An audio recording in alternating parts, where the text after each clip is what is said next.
ఈరోజు ఇచ్చిన హామీని నెరవేర్చకుండా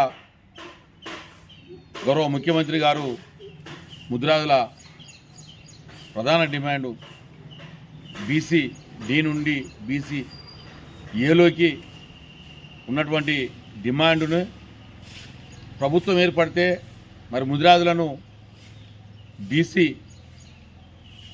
ఏలోకి మారుస్తానని చెప్పి ఆనాడు కామారెడ్డి బీసీ డిక్లరేషన్లో చెప్పడమే కాకుండా మరి వారి ఎన్నికల మేనిఫెస్టోలో పొందుపరిచినటువంటి రేవంత్ రెడ్డి గారు దాదాపుగా 3 సంవత్సరాలు దగ్గర పడుతూ ఉంది ప్రభుత్వం ఏర్పడి మరి నేటికి కూడా ముదిరాజుల యొక్క డిమాండ్ను నెరవేర్చకుండా మరి కాలయాపన చేస్తూ మరి పబ్బం గడుపుకుంటా ఉన్నాడు.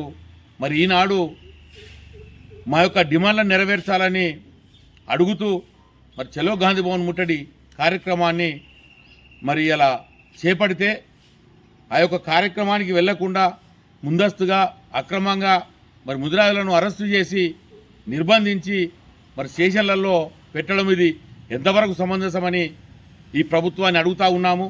మరి రేవంత్ రెడ్డికి ఏమాత్రం చిత్తశుద్ధి ఉన్నా మరి ఇంత పరిస్థితికి తీసుకురావాల్సినటువంటి అవసరం లేదు. ఎందుకంటే ఆల్రెడీ జీవో 15 అమల్లో ఉంది. మరి కోర్టు కేసు వల్ల ఆగి ఉన్నటువంటి జీవో 15ని ఇవాళ అమలు చేస్తే సరిపోతుంది. వీళ్ళు కొత్తగా ఇవ్వాల్సినటువంటి అవసరం ఏం లేదు. జీవోలని ఉన్న పాత జీవోనే ఇంప్లిమెంటేషన్ చేసి మరి ముదిరాజులకు రావాల్సినటువంటి ప్రధానమైనటువంటి హక్కుల్ని కల్పించాలి. ఇవాళ చేపపిల్లల విషయానికి వస్తే చేపపిల్లలు కూడా ఎగనామం పెట్టినటువంటి రేవంత్ రెడ్డి ఇవాళ మాకు ఉచితంగా చేపపిల్లలను వేయాలి, చెర్లలో మత్స్యకారులను ఆదుకోవాలి. ఇవాళ అవి లేవు. మరి ముదిరాజు మత్స్యకారులకు కానీ మత్స్యకారులకు రావాల్సినటువంటి సబ్సిడీలు లేవు, లోన్లు లేవు. మరి ఇలా వాళ్లకు సబ్సిడీ కింద వాహనాలు ఇవ్వాలి. ఇప్పటి వరకు కూడా వాహనాలు రిలీజ్ చేయలేదు, ఇప్పటి వరకు కూడా ఇవ్వలేదు, లోన్లు కూడా ఇవ్వలేదు.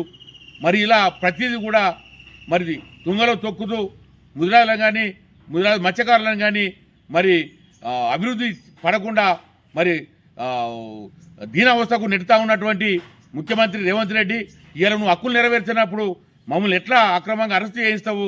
మమ్మల్నిగా అరెస్ట్ చేయాల్సింది రేవంత్ రెడ్డి గారిని ఇవాళ అరెస్ట్ చేయాలి.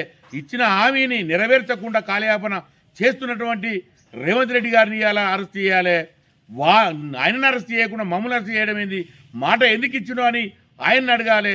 ఇవాళ ఇచ్చినటువంటి మాట నెరవేర్చమని మేము అడిగితే మమ్మల్ని అరెస్ట్ చేయడము, మమ్మల్ని పోలీస్ స్టేషన్లో పెట్టడము, మమ్మల్ని బయటకు రాకుండా చేయడము ఇది సరైనది కాదు.